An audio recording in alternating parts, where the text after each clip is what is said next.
The pressure can't come up with one pump. See that? Look at this oil, it suddenly sprung and leaked out. The second pump has been disassembled for a long time, but the oil remains. You see it's moving. You see, this garment will vanish soon.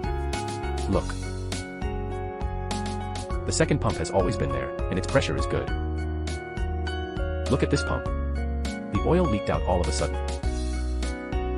Did you see that?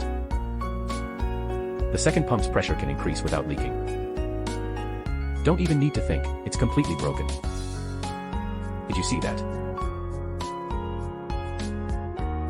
Right now he can't boost the throttle pressure, no matter how hard he accelerates. The big antis can't get up either. The pressure of the second pump has increased, along with RPM and throttle. A bit of throttle at 26,000 RPM, the major throttle is at 32,000, you see. Otherwise, you see he still has fuel. Just a little throttle, you see the second pump that's been refueling hasn't used up any, there's nothing left for even a little throttle, now refuel into tank 1, you see.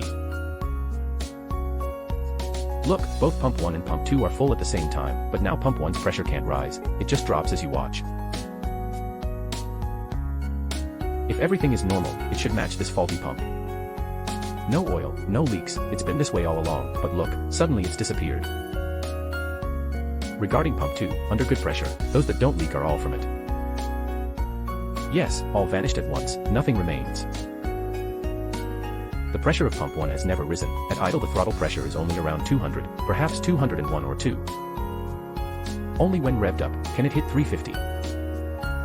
Such a big difference, you see. All gone. Oh, all leaked at once, no more pump 2. There's no leakage from pump 2 at all. It should be gone. In just 20 to 30 seconds, it disappears completely. Look, the arm is not small. Are you sure this pump is no longer working?